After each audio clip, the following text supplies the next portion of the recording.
नमस्कार, मैं हूं नगमा। आज बंगाल और असम में पहले दौर की सीटों के लिए चुनाव प्रचार खत्म हो गए। परसों बंगाल की 294 में से 30 सीटों पर वोट पड़ेंगे। ये जंगल महल इलाके की सीटें हैं जिनमें आदिवासी वोटों की अहमियत है, जबकि असम की 126 सीटों में से 47 सीटों पर वोट पड़ने वाले हैं। इनमें मुख्यमंत्री सर्बानंद सोनोवाल की सीट भी शामिल है, जिन्हें इस बार बीजेपी ने मुख्यमंत्री पद का उम्मीदवार तक घोषित नहीं किया। बहरहाल आज चुनाव प्रचार का असली रंग मिथुन चक्रवर्ती ने दिखाया। वो अभी तक मैदान में नहीं है, लेकिन बीजेपी के स्टार कैंपेनर के तौर पर वो सलतोरा पहुंचे। कोलकाता से 220 किलोमीटर दूर इस जगह जब उनका हेलीकॉप्टर उतरा, उसके बाद से ही भीड़ जैसे टूट पड़ी। मिथुन को भी अंदाजा नहीं होगा कि लोग उनको इस शिद्दत से याद रखते हैं। लोग उनकी फिल्मों के डायलॉग दोहराते रहे।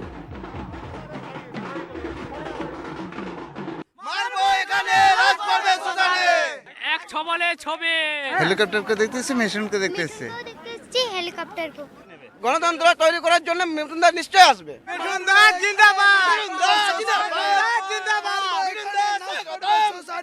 See, my relation with Bengal people is not hero and fan. It's from the heart. আমার হৃদয়ের সম্বন্ধ, আমার আত্মার সম্বন্ধ। So I connect with them from my heart. थोड़ा इच्छा हो रही है कि चंदना की तरफ आप भी इलेक्शन लड़े। आप फिर बोलेंगे ना मैं इसी मतलब से आया हूँ। सॉरी, नहीं कोई इच्छा I have नहीं no political ambition. I've been saying हाँ बोलो। ये अलग सवाल है कि अपने प्रशंसकों के इस जज्बे को मिथुन बीजेपी के वोटों में बदल पाते हैं या नहीं। सवाल ये भी है कि वो इन चुनावों में खुद मैदान में उतरेंगे या नहीं, जैसा उन्होंने अभी कहा कि वो चुनाव में नहीं उतर रहे हैं। बेशक बीजेपी को उनसे एक सुपर हिट चुनाव की उम्मीद होगी। उधर असम के माजुली में मुख्यमंत्री सर्बानंद सोनोवाल का पारंपरिक ढंग से स्वागत हुआ। उनके मुख्यमंत्री रहते माजुली की तस्वीर बदली है, लेकिन उनके पास इस सवाल का जवाब नहीं है कि पार्टी ने इस बार उन्हें मुख्यमंत्री पद का दावेदार क्यों नहीं बनाया है। खैर, अब 4 राज्यों और एक केंद्र शासित प्रदेश में चुनावों का दौर शुरू हो रहा है। अगला महीना शायद इस पूरी सरगर्मी में गुजरेगा, लेकिन फिलहाल राजनीतिक टकराव और महामारी से मुकाबले की खबरें सबका ध्यान खींच रही हैं। आज एक वायरल वीडियो दिल दुखाने वाला रहा। दिल्ली दंगों के आरोपी अजय गोस्वामी नाम के एक शख्स ने फिर दिखाया कि राष्ट्रवाद के नाम पर किस तरह का डरावना उन्माद फैल रहा है। वो एक दूसरे शख्स को पीटता रहा और उससे हिंदुस्तान जिंदाबाद, पाकिस्तान मुर्दाबाद के नारे लगवाता रहा।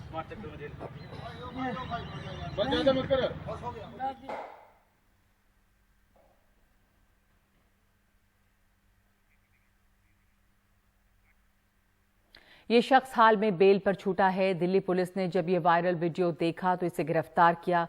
ऐसे बीमार राष्ट्रवाद के बारे में ही शायद रविन्द्रनाथ टैगोर ने कहा था कि राष्ट्रवाद इंसान द्वारा पैदा किया गया दुनिया का सबसे ताकतवर एनेस्थीसिया है। आज महाराष्ट्र में विवादों का केंद्र बने पुलिस अधिकारी सचिन वजे की पुलिस हिरासत 9 दिन बढ़ा दी गई। इस मामले में चली बहस भी दिलचस्प है। एनआईए ने बताया कि वजे के घर बंदूक की 62 गोलियां मिली हैं, जबकि सर्विस रिवॉल्वर के लिए मिली 30 गोलियों में 25 गोलियां गायब हैं। उधर सचिन वजे के वकील ने कहा कि उन पर यूएपीए नहीं लगाया जा सकता। ये आतंकवाद निरोधी कानून है जो इस केस में लागू नहीं होता। जो जेलेटिन स्टिक्स बरामद हुई वो विस्फोटकों की श्रेणी में नहीं है। लेकिन इन सब के बीच असली डर कोरोना का है। होली से पहले सरकार सबको एहतियात बरतने को कह रही है। महाराष्ट्र, दिल्ली और हरियाणा में सार्वजनिक तौर पर होली न मनाने की सलाह दी जा चुकी है। ये अपील की जा रही है कि लोग टीका लें, लेकिन इन सब के बीच कोरोना की दूसरी लहर जैसे और बढ़ी है, तेज दर होती जा रही है। बीते 48 घंटों में 1 लाख से ज्यादा नए कोरोना केस आ चुके हैं। मुंबई में आज फिर 5000 से ज्यादा मामले सामने आए हैं, 5504 मामले, जबकि दिल्ली में आज 1500 से ज्यादा मामले आए हैं, 1515। तो कोरोना को लेकर आप सतर्क रहें, पूरी सावधानी बरतें। अब आते हैं दिल्ली के मसले पर। दिल्ली में चुनी हुई सरकार और उपराज्यपाल के बीच टकराव पुराना है, अदालत तक जा चुका है, लेकिन केंद्र सरकार ने दोनों की शक्तियां तय करने के नाम पर चुपचाप एक बिल लाकर उपराज्यपाल को कुछ अतिरिक्त ताकत दे दी है। हालांकि कई विपक्षी दलों ने इस बिल का भरपूर विरोध किया। कल राज्यसभा में भारी हंगामे के बीच ये बिल रात 10 बजे पास हो सका।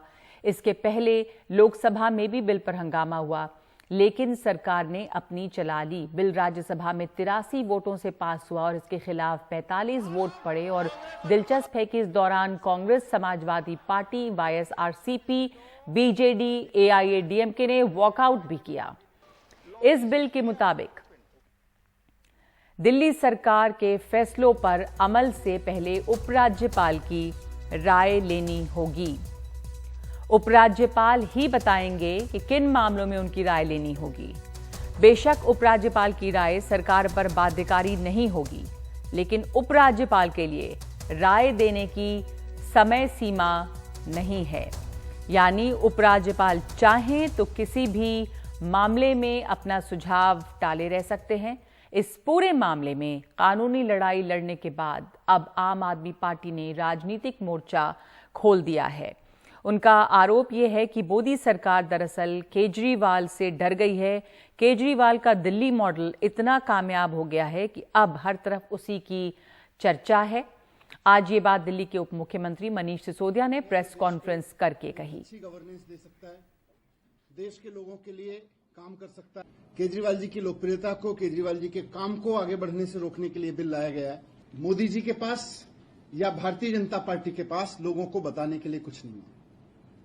ना कोई मोदी मॉडल है, ना कोई भारतीय जनता पार्टी मॉडल है, और ये केजरीवाल मॉडल से घबरा गए हैं। ये असुरक्षित महसूस कर रहे हैं केजरीवाल मॉडल के सामने आज, इसलिए ये बिल लाया गया है। लेकिन आज मैं आपसे ये कहना आया हूं कि केजरीवाल जी फाइटर हैं। केजरीवाल जी इनके इन अड़चनों से, इनकी इन तिगड़मों से रुकने वाले नहीं है। इन्होंने बहुत कोशिश की है पिछले 6 साल में दिल्ली में अरविंद केजरीवाल जी के काम रोकने की, हर तरह से कोशिश की, लेकिन आज तक रोक नहीं पाए। तो आज प्राइम टाइम में यही मसला है। हम इसके दोनों पक्षों पर बात करेंगे। क्या ये कानून चुनी हुई सरकार पर उपराज्यपाल को तरजीह देता है और इसके राजनीतिक मायने क्या हैं? हम कई मेहमानों से बात करेंगे, लेकिन सबसे पहले चलते हैं जाने माने संविधानविद और नालसार यूनिवर्सिटी ऑफ लॉ के वाइस चांसलर फैजान मुस्तफ़ा के पास। फैजान साहब, बहुत शुक्रिया हमारे साथ शामिल होने के लिए। मैंने आपका एक लेख पढ़ा इसी टॉपिक पर, और आपने ये उसमें लिखा है कि the Delhi bill takes us back to British era, यानी कि ये उस दौर की याद दिलाता है जब यहाँ अंग्रेजों का शासन था, और ये संघीय ढांचे को कमजोर करता है, कोलैबोरेटिव फेडरलिज्म जो है उसको कमजोर करता है। बल्कि हाल में जो भारत के लिए इलेक्टोरल ऑटोक्रेसी का शब्द इस्तेमाल किया गया, ये उसे मजबूत कर रहा है। तो आप हमें समझाएं कि कैसे ऐसा हो रहा है। नरमा, बहुत बहुत शुक्रिया। देखिए, जब संविधान बन रहा था तो हम उस समय एक अध्यक्षात्मक शासन प्रणाली यानी प्रेसिडेंशियल मॉडल अपना सकते थे। अगर हमारे यहाँ प्रेसिडेंशियल मॉडल होता तो राष्ट्रपति और गवर्नर या लेफ्टिनेंट गवर्नर में सारी शक्तियां निहित होती। लेकिन क्योंकि 200 साल से हम अंग्रेजों के लीगल सिस्टम से फेमिलियर थे, और वो था कैबिनेट सिस्टम या वेस्टमिंस्टर सिस्टम, जिसमें सारी शक्तियां जनता के चुने हुए लोगों के पास होती जी। यानी देखिए, आज ये कहा जाता है इंग्लैंड के बारे में कि अगर प्रधानमंत्री मलका को, वहां क्वीन एलिजाबेथ को, उनका अपना डेथ वारंट भी भेजें तो उनको साइन करना पड़े। तो जब हमने एक चॉइस कर ली कि हम चुने हुए लोगों को शक्तियां देंगे, 2018 में सुप्रीम कोर्ट ने भी कह दिया कि रिप्रेजेंटेटिव गवर्नमेंट जो है वो संविधान का मूलभूत ढांचा है। पार्लियामेंट्री डेमोक्रेसी, केशवानंद भारती में भी सुप्रीम कोर्ट ने कहा संविधान का मूलभूत ढांचा है। तो जब शक्तियों का वितरण हो तो उसमें ज्यादा शक्तियां हमेशा चुने हुए लोगों को मिलनी चाहिए, ना कि नॉमिनेटेड गवर्नर्स को मिले या नॉमिनेटेड लेफ्टिनेंट गवर्नर्स को मिले। मैंने रखना ये कहा कि परसेप्शन के खेल में भारत इंटरनेशनली हार जाएगा जब हमको इलेक्टोरल ऑटोक्रेसी कहा जा रहा है और हमें पार्टली फ्री कहा जा रहा है। क्योंकि मैंने दोनों रिपोर्ट्स को चैलेंज किया है तो ये टाइमिंग सही नहीं थी। दूसरी चीज ये कि जिस तरीके से हमने, भारत एक बड़ा देश था, हमने कहा कि केंद्र और राज्य जो हैं उनमें डिस्ट्रीब्यूशन ऑफ पावर होगा। केंद्र जो है वो कुछ अपने दायरे में काम करेगा, राज्य अपने दायरे में काम करेंगे। फिर हमने एक कैटेगरी यूनियन टेरिटरीज की बनाई, जिनकी राज्यों के मुकाबले में शक्तियां कम होंगी, लेकिन फिर भी जैसे हमने 1991 में एनपीसी एक्ट पास करके दिल्ली के लिए कह दिया कि वहां एक असेंबली होगी और वहां एक सरकार होगी, एक मुख्यमंत्री होगा।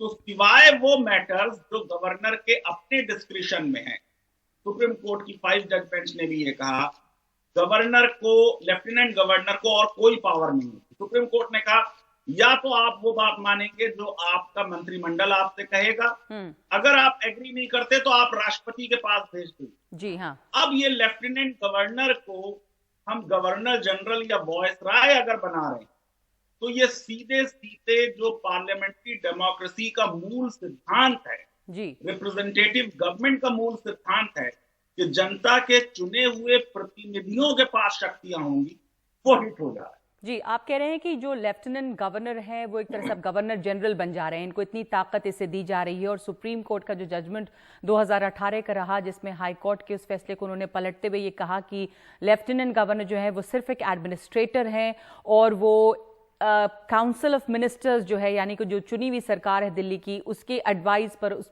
पर काम करेंगे और वो एक फैसिलिटेटर के तौर पे काम करेंगे। लेकिन यहाँ पर अब इस लॉ के बाद, इस बिल के पास होने के बाद ये लग रहा है कि वो दिल्ली सरकार के फैसलों को आसान नहीं बल्कि हर फैसले पर एक रोड़ा अटकाने का काम कर सकते हैं, वो एक तरह से हर्डल क्रिएट कर सकते हैं। तो इसके हम अगर मायने समझें प्रैक्टिकली फैजान साहब, तो क्या क्या रोक लगा सकते हैं? कोई समय सीमा भी नहीं है कि कितनी देर तक फैसला होल्ड कर सकते हैं लेफ्टिनेंट गवर्नर? तो क्या, यानी कि इससे क्या समझें कि दिल्ली सरकार कोई भी एग्जीक्यूटिव फैसला लेने के लिए आजाद नहीं है, हर हाल में उसे एलजी के पास जाना ही जाना होगा? नगमा अब आजाद नहीं रहेगी। देखिए, संविधान ने यह कहा कि जो यूनियन टेरिटरी होगी उसको राष्ट्रपति अपॉइंट करेगा एक एडमिनिस्ट्रेटर, और उसको कोई भी डेजिग्नेशन दिया जा सकता। अब दिल्ली में वो डेजिग्नेशन लेफ्टिनेंट गवर्नर, जो एडमिनिस्ट्रेटर है उसके पास सारी शक्तियां चली जाएं, यानी जो असेंबली की पावर्स हैं वो भी लेफ्टिनेंट गवर्नर ले लेगा। यानी कोई भी वो इंक्वायरी नहीं कर सकते, कोई अपनी कमेटी के लिए रूल्स नहीं बना सकते। जो एग्जीक्यूटिव होगी दिल्ली की मंत्रिमंडल, वो हर डिसीजन से पहले इनसे राय मशवरा करेगा। तो फिर ये तो दिल्ली में चीफ मिनिस्टर जो है उसका स्टेटस तो बहुत लो हो गया। तो जो कोई दिल्ली भी की फैसला, असेंबली हो तो म्युनिसिपैलिटी बन गई एक तरह, म्युनिसिपैलिटी बन गई थी, यानी कि दिल्ली सरकार अगर कोई भी फैसला लेगी तो उसको एलजी साहब जो है वो पलट सकते हैं। हाँ, और सबसे बड़ी बात आप ये देखिए, हमारे देश में बहुत दिनों से ये चल रहा है कि हम शहरों के नाम बदल रहे हैं। इलाहाबाद को हमने प्रयागराज कर दिया। अब हमने जो दिल्ली में किया और जो हम कश्मीर में भी कर चुके हैं, हम परिभाषा बदल देते हैं। हम ये कहते हैं अब कल से जो रात का अंधेरा होता है उसे दिन माना जाएगा और दिन को रात माना जाएगा। आप सोचिए कि सरकार की परिभाषा, गवर्नमेंट की परिभाषा इसमें दी हुई है कि इसका मतलब होगा लेफ्टिनेंट गवर्नर। कश्मीर में कम से कम थोड़ी रियायत दे दी गई थी कि जब अनुच्छेद 367 में गवर्नमेंट डिफाइन की गई थी तो उसमें कह दिया था कि गवर्नमेंट का मतलब होगा governor acting on the advice of council of minister. यहां acting on the advice of council of minister भी हटा दिया गया। तो ये एक तरीके से अरविंद केजरीवाल के सेटबैक है कि क्योंकि ये फेडरलिज्म के लिए खड़े नहीं। 370 जिस वक्त हटाया जा रहा था, एक राज्य को यूनियन टेरिटरी बनाया जा रहा था, तो वहां तो आपने साथ दिया। तो अब आप तो एक यूनियन टेरिटरी हैं, यूनियन टेरिटरी की थोड़ी और शक्तियां कम हो गई तो आप उतना वावेला नहीं मचा सकते। देखिए, जो अनुच्छेद 1 है संविधान का, आर्टिकल 1, वो कहता है India shall be union of state. India जो है वो यूनियन ऑफ यूनियन टेरिटरीज नहीं बन सकती। लेकिन अगर आपने एक बार ये उसूल मान लिया नगमा कि किसी राज्य को यूनियन टेरिटरी बनाया जा सकता है तो वो सारे राज्यों पे लागू होगा।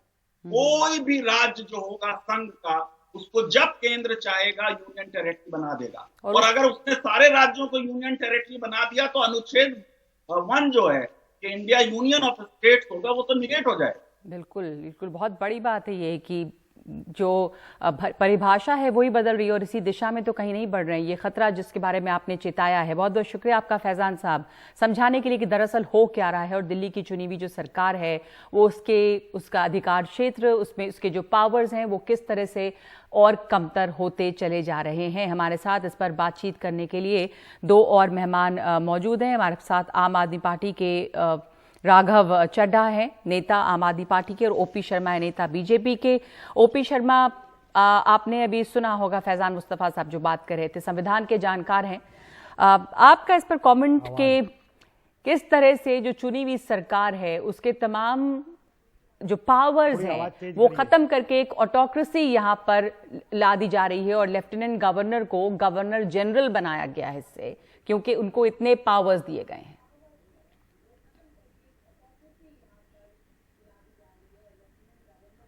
सुन सकते हैं आप मुझे ओपी शर्मा? जी हाँ, जी हाँ जी, मैं आपकी टिप्पणी चाह रही हूं इस पर। जो ऑब्जेक्शंस हैं कि चुनी हुई सरकार के अधिकार को कम किया जा रहा है, फिर चुनी हुई सरकार का मतलब क्या है? दिल्ली के लोग दिल्ली में जो 1993 से लेकर आज तक सरकार है वो सीमित साधनों वाली सरकार है। उसका एक कारण है कि दिल्ली में केंद्रीय सरकार है और केंद्रीय सरकार होते हुए स्टेट की सरकार उसके पैरेलल नहीं हो सकती, तो ये 93 से ही सीमित साधनों वाली सरकार है। अगर आप पीछे जाएं, सबसे पहली 52 के अंदर दिल्ली में विधानसभा बनी, 56 से उसके बाद मेट्रोपॉलिटन, वो भी सीमित अधिकारों वाली विधानसभा का एक स्वरूप था, और उसके बाद 93 में तो ये लगातार अलग अलग लोगों की सरकार केंद्र में और प्रदेश में रही और समन्वयता के साथ चलती रही। पिछले 3-4 साल में जब इसमें विवाद हुआ, मामला हाई कोर्ट से सुप्रीम कोर्ट में गया, तो सुप्रीम कोर्ट ने सरकार को ये कहा कि आप उपराज्यपाल की जो शक्तियां हैं उनको आप पूरी तरीके से तफसील से बताएं। तो उसी में ये कहा गया है कि दिल्ली में सरकार का मतलब उपराज्यपाल है, दिल्ली में सरकार का मतलब ओपी शर्मा जी, आपको मैं टोक रही हूँ। सुप्रीम कोर्ट का जो, माफ कीजिएगा 1 मिनट, सुप्रीम कोर्ट जो जजमेंट है 2018 का, उसमें ये साफ लिखा हुआ है, the clear message of the judgment, मैं पढ़ रही हूँ जो छपी हुई बातें हैं, was that Delhi's LG is just an administrator and an administrative head bound by the aid and advice rendered by Delhi's Council of Minister। Delhi की जो काउंसिल ऑफ मिनिस्टर कैबिनेट होंगी, उनके सुझाव पर, उनके एड एंड एडवाइस पर वो एक एडमिनिस्ट्रेटर के तौर पे काम करेंगे। ये 2018 के सुप्रीम कोर्ट का जजमेंट। राघव चड्ढा, 1 मिनट, वापस आऊंगी। राघव चड्ढा जी, देखिए ऐसा है, देखिए चीज बड़ी स्पष्ट है। चीज ये है कि भारतीय जनता पार्टी आज एक शख्स जिसका नाम अरविंद केजरीवाल है उससे घबराती है, डरती है। और मैं साफ शब्दों में कहूं तो प्रधानमंत्री मोदी जी इस बात को समझ चुके हैं कि इस पूरे देश में यदि कोई एक नेता है जो उनको चुनौती दे सकता है, दे रहा है और राजनीतिक तौर पे उन्हें पछाड़ रहा है, उस व्यक्ति का नाम है अरविंद केजरीवाल। एक शख्स को रोकने के लिए, उसकी लोकप्रियता को रोकने के लिए, उसके अच्छे काम को, दिल्ली में दिखाए गए काम की राजनीति को रोकने के लिए इस कानून को लाया गया। इस कानून का लाने का और कोई मकसद नहीं है। और ये जो कानूनी बात बताई जाती है कि दिल्ली एक छोटा राज्य है, दिल्ली पूरा राज्य नहीं है, या केंद्र सरकार है, अरे भाई सब जानते हैं यहाँ केंद्र सरकार है, सब जानते हैं कि ये राष्ट्रपति भवन है, अंतर्राष्ट्रीय दूतावास है। इसीलिए दिल्ली सरकार के अधीन 3 विषय नहीं आते हैं। भारत का संविधान ये कहता है कि कानून व्यवस्था, पुलिस और जमीन, ये 3 मसले दिल्ली सरकार के अधीन नहीं आते हैं। लेकिन इसके अलावा जितने मसले हैं, बिजली, पानी, शिक्षा, स्वास्थ्य, अन्य मसले, वो सब अरविंद केजरीवाल जी के सरकार के अधीन आते थे। बिजली, पानी, शिक्षा जो सबसे बड़ी स्ट्रेंथ रही आम आदमी पार्टी की, आपको लगता है कि यहाँ पे सबसे ज्यादा समस्या आएगी? क्योंकि कोई भी फैसला अगर एग्जीक्यूटिव ऑर्डर होता है तो आपको एलजी के पास जाना पड़ेगा, तो जो दिल्ली सरकार के अधीन मैटर्स थे। 1 सेकंड ओपी शर्मा जी, राघव चड्ढा, शिक्षा, हेल्थ, जिसमें आम आदमी पार्टी का जो ताकत रही और जिसमें काम किया उन्होंने काफी, वहां पर भी समस्या आएगी। हाँ, मैं बता देता हूं। देखिए समस्या कहां आएगी, कहां नहीं आएगी, तो आने वाला समय बताएगा। लेकिन मैं आपके चैनल के माध्यम से यह आश्वस्त कर दूं दिल्ली की जनता को कि अरविंद केजरीवाल जी बीते 6 सालों से आपके काम के लिए, आपके वेलफेयर के लिए, दिल्ली वालों के भले के लिए संघर्ष करते रहे। बीता 6 साल भी कोई कम चुनौतीपूर्ण नहीं रहा। आपके चैनल पे वो दृश्य आज भी जनता को याद होंगे जब हमें अरविंद केजरीवाल जी को और उनके मंत्रिमंडल को उपराज्यपाल के घर में बैठकर 10 दिन धरना देना पड़ा था, अनशन करना पड़ा था, ताकि होम डिलीवरी ऑफ राशन की फाइल और सीसीटीवी कैमरा दिल्ली में लगने की फाइल पास हो सके। वो चुनौतीपूर्ण समय था, आज भी चुनौतीपूर्ण समय है, लेकिन हम दिल्ली वालों के हकों की लड़ाई भी लड़ते रहेंगे और उनके काम में किसी प्रकार की बाधा नहीं आने देंगे। लेकिन नगमा जी, जहां तक संविधान की बात है, एक आदमी को रोकने के लिए कि मोदी बनाम केजरीवाल, ये आज इस देश में चाहे सूरत हो, चाहे उत्तराखंड हो, पंजाब हो, दिल्ली हो, गोवा हो, हर जगह बार-बार ये कहना इन्हें समझ में आ दिल्ली गया के है अंदर कि केंद्र की सरकार है। जिन जिन देशों में ओपी शर्मा, मेरी बात सुन लीजिए। राघव चड्ढा का ये कहना है कि आगे क्या बाधा आएगी या नहीं वो हम आगे देखेंगे। कुल एक्सरसाइज जो है वो ये है कि अरविंद केजरीवाल की लोकप्रियता को कम किया जाए, उनको रोका जाए, क्योंकि वो प्रधानमंत्री मोदी को सीधी चुनौती दे रहे हैं अपनी लोकप्रियता से। केजरीवाल जी भ्रष्टाचार में लिप्त हैं, ये आप कह रही हैं ना लोकप्रिय हैं, वो भ्रष्टाचार में लिप्त हैं। आम आदमी पार्टी ये कह रही है भाई 90% बिजली, सड़क, विधानसभा में दूसरी बार, दिल्ली पहली की बार जनता को मिल नहीं रही है, दूसरी बार 90%। कोर्ट ये कहती है कि हमारे जो अस्पताल हैं वो बूचड़खाने हैं, अरविंद केजरीवाल जी ने तो जीत मुझे कर दिखाई। पता नहीं किस चीज का ढिंढोरा ये पूछ रहे हैं। एक सेकंड राघव, आप सुन लीजिए ओपी शर्मा को। उसमें भ्रष्टाचार है, तो ये तो भ्रष्टाचार का एक बहुत बड़ा नमूना है और संविधान को ये मानते नहीं, और जब मतलब आता है तो संविधान की दुहाई देते हैं। तो दिल्ली में केंद्र सरकार के पैरेलल एक ऐसी सरकार बनाई जाए जो सरकार हमारी है दिल्ली की, उसको केंद्र सरकार से ज्यादा अधिकार नहीं दिए जा सकते, एक बात। दूसरी बात, कानून बनाने का काम पार्लियामेंट का है, सुप्रीम कोर्ट का नहीं है। पार्लियामेंट में जो हुआ राघव चड्ढा वो वो पार्लियामेंट में हुआ, तो किस तरह से आप इसको तो जो ये सवाल उठा रहे हैं कि ये पार्लियामेंट में बिल जो है वो पास हुआ है, तो अब आम आदमी पार्टी पास क्या रास्ता है आगे? देखिए, पार्लियामेंट में तो कई बिल पास हुए। हमने देखा कि हिंदुस्तान की जुडिशरी पर, अदालतों पर कंट्रोल पाने के लिए मोदी सरकार आज से कुछ साल पहले NJAC, नेशनल जुडिशियल अकाउंटेबिलिटी का भी एक कानून लेकर आई थी। अरुण जेटली साहब उसकी वकालत किया करते थे। वो कानून भी पार्लियामेंट में पास हुआ था, लेकिन सुप्रीम कोर्ट ने उस कानून को रद्द कर दिया, निरस्त कर दिया और कहा ये कानून देश के संविधान के खिलाफ है। जो भी कानून देश के संविधान के खिलाफ होता है उसे हमारे देश का सुप्रीम कोर्ट इनवैलिडेट कर देता है, उसको खराब, उसको बंद कर देता है, उस पर रोक लगा देता है। तो जाहिर सी बात है ये गैर कानूनी, असंवैधानिक कानून है। लेकिन इस कानून को नगमा जी लाने की क्यों जरूरत पड़ी, सवाल उस पर है। और सवाल का जवाब राजनीतिक है। आपको इनका फेडर बंद करना पड़ेगा। इन्हें लगातार बोलने की एक समस्या है, चुप नहीं होते। आपको इनको उन्होंने कानून बनाया है। आप अपनी बात अपने समय पर बोलें तो बेहतर है। राघव, मैं आपका सवाल, राघव एक सेकंड, मैं आपका सवाल उन पर रख रही हूँ, उनको जवाब दे देने दीजिए, क्योंकि उन्होंने अपना जवाब दिया नहीं है। इस कानून को लाने की जरूरत अभी क्यों पड़ी? ओपी शर्मा, ये केवल एक क्लैरिफिकेशन है और पार्लियामेंट का लेजिटिमेट अधिकार है बिल लाना। उन्होंने अपने अधिकार का उपयोग किया है। दिल्ली के अंदर केंद्र की सरकार है और दिल्ली की जो विधानसभा है वो उसके पैरेलल नहीं हो सकती। सीमित अधिकारों वाली विधानसभा है। ये आज से नहीं, 56 से अलग अलग रूपों में चली आ रही है। और जब इन्होंने चुनाव लड़ा था 13 में, 15 में, 20 में, तब भी इनको पता था कि दिल्ली को पूर्ण राज्य का दर्जा प्राप्त नहीं है। नहीं, बिल्कुल, तो इसलिए हाय तौबा कर रहे हो, मुझे समझ में नहीं आ रहा। पर जितना अधिकार था उसको और ज्यादा काटकर एलजी के अधिकारों को, एलजी की ताकत को और ज्यादा बढ़ाया जा रहा है। और सवाल इस पर उठ रहा है कि जिस तरह से ये कानून पास किया गया बिना सलाह मशवरा के। एक बार फिर बहुत बहुत धन्यवाद आपका राघव चड्ढा, ओपी शर्मा, इसमें शामिल होने के लिए प्राइम टाइम में। इस समय हम एक ब्रेक ले रहे हैं और याद रखना ये जरूरी है कि लॉकडाउन का 1 साल हो गया है। वो तमाम लोग जो लॉकडाउन में बुरी तरह परेशान हुए, कहां हैं वो लोग, उनकी कहानियां एक ब्रेक के बाद।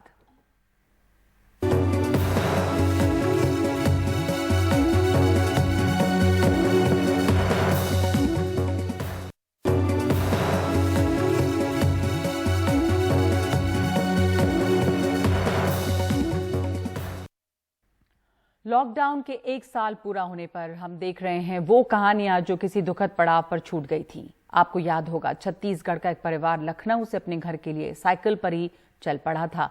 पति पत्नी और 2 छोटे बच्चे उसे करीब 750 किलोमीटर दूर बेमित्र जिले के गांव में पहुंचना था, लेकिन एक हादसा हुआ और पति पत्नी चल बसे। बच्चे अब अपने चाचा के साथ रह रहे हैं। मई 2020 के उस हादसे से उबरने की कोशिश करते हुए आलोक पांडे की ये रिपोर्ट देखिए। कौन सी कक्षा में पढ़ते हो? तीसरी में पढ़ते हो। खाना खाया आपने? क्या खाया खाने में? कांदा भाजी। कुछ हिचकते हुए शब्द, लेकिन उम्मीद के भी निशान कि छत्तीसगढ़ के बेमेतरा जिले की ये बच्ची अपने 4 भाई बहनों के साथ अब शायद उस हादसे से उभरने की कोशिश कर रही है जो मई 2020 में इनके साथ घटा था। उस हादसे में इनके माँ पिता नहीं रहे थे। 45 साल के कृष्णा साहू और 40 साल की प्रमिला लखनऊ में मजदूरी करते थे, लेकिन लॉकडाउन ने काम छीन लिया और दाने दाने को मोहताज कर दिया। हताश होकर मई में ये साइकिल से ही गांव चल पड़े, 750 किलोमीटर दूर। लेकिन कुछ ही समय बाद एक सड़क हादसे के साथ इनका सफर हमेशा हमेशा के लिए खत्म हो गया। 4 साल की चांदनी और 18 महीने के निखिल को चोट तो आई, लेकिन इनकी जान बच गई। फिर वो लाखों प्रवासी मजदूरों की उस तकलीफ का चेहरा बन गए जो इन सब ने पिछले साल झेली। हम इस वक्त लखनऊ के जानकीपुरम इलाके में हैं। इनमें से एक कच्चे घर में ही कृष्णा साहू और उनकी बीवी रहा करती थी। इनफैक्ट इस घर में रहते थे और इसी घर से एक साइकिल पे वो, उनकी वाइफ और उनके 2 छोटे बच्चे 700 से 800 किलोमीटर की यात्रा करने निकले थे। 10 ही किलोमीटर बढ़ पाए, उनका एक्सीडेंट हो गया, उनकी डेथ हो गई। जब हम पिछले साल यहाँ आए थे तो यहाँ काफ़ी छत्तीसगढ़ के और लोग मिले थे। वो भी कह रहे थे वो वापस अपने गाँव ही जाएंगे। अभी फ़िलहाल जब हम आए हैं तो कोई नहीं है, लेकिन ये जो यहाँ कपड़े टंगे हुए हैं या फिर जो आप वहाँ चूल्हा भी देख सकते हैं उस तरफ, ये इस बात का संकेत है कि लोग यहाँ वापस आ गए हैं। और यहाँ के जो लोकल्स हैं जो यहाँ रहते हैं, उन्होंने हमें बताया कि यहाँ के सब लोग मजदूरी करते हैं, तो इसलिए वो लोग सारे लोग अभी फ़िलहाल अपने काम पे गए हुए हैं। लेकिन कम से कम ये एक अच्छा संकेत है कि कम से कम काम तो वापस यहाँ लोगों को मिलने लगा है। माँ पिता के गुजरने के बाद 10 महीने तक चांदनी और निखिल कृष्णा साहू के छोटे भाई राम कुमार के परिवार में पलते रहे। ये भी लखनऊ में मजदूरी करते हैं। अब ये छत्तीसगढ़ में अपने गांव पहुंचे हैं, इस बार ट्रेन से। वो अपने 3 और भाई बहनों से मिले जो कृष्णा के सबसे बड़े भाई के यहाँ हैं। अब तक यूपी पुलिस ने दोनों बच्चों के नाम पर 1-1 लाख का मुआवजा दिया है, लेकिन जिस गाड़ी से माँ पिता की मौत हुई उसको लेकर कोई जानकारी नहीं है। छत्तीसगढ़ की भूपेश बघेल सरकार ने भी बीते साल बच्चों के लिए 5 लाख रुपए की मदद का वादा किया था। तो 5 लाख का घोषणा किए थे। वो अभी 15-20 दिन पहले विधायक महोदय आकर के चेक देकर चला गया है और चेक को जा करके वो हमारा बड़े भाई के नाम से आया था चेक, ये तो उसको जा करके वो बैंक में जमा कर दिए हैं। अब मैंने 1 साल बाद आपको चेक मिला है? अभी मिला है? 1 साल बाद, अभी पहले, कुछ दिन पहले, 15-20 दिन पहले। चांदनी और निखिल के अभिभावक कहते हैं गांव में रह जाना सही नहीं होगा, शहर जाना ही होगा। 2 पैसे के लिए चले जाते हैं मजदूरी करने वहाँ प्रदेश में। अभी फिर जाएंगे क्या उत्तर प्रदेश? हाँ तो जाएंगे, है भाई, क्या करेंगे? बच्चों को लेके फिर अपना कुछ काम रह गया है। भैया का अभी आने वाला है, उन भाई बड़े भैया का मेरा बरसी आने वाला है, तो बरसी उर्सी उनका निपटा कर मैं फिर जाऊंगा लखनऊ। वैसे हालांकि इस परिवार को भले ही कुछ मदद मिल गई हो, यूपी की सड़कों पर मारे गए दूसरे मजदूरों के परिवार वालों का पता लगाना आसान काम नहीं है। बीते साल मई में एक भयावह हादसे में 24 मजदूर मारे गए, जब यूपी के औरैया जिले में उनके ट्रक टकरा गए थे। कोरोना काल में हुए लॉकडाउन की वजह से सबसे ज्यादा परेशानी उन प्रवासी मजदूरों को ही जो काम की तलाश में दूसरे शहरों का रुख किया था। लगे लॉकडाउन की वजह से मजदूर घर जाने के अलावा उनके पास कोई रास्ता नहीं बचा था। किसी ने हजारों किलोमीटर साइकिल से अपना सफर तय किया, तो कोई चलते चलते सड़क पर अपना दम तोड़ दिया। बेमेतरा में सोमेश पटेल के साथ आलोक पांडे, NDTV इंडिया।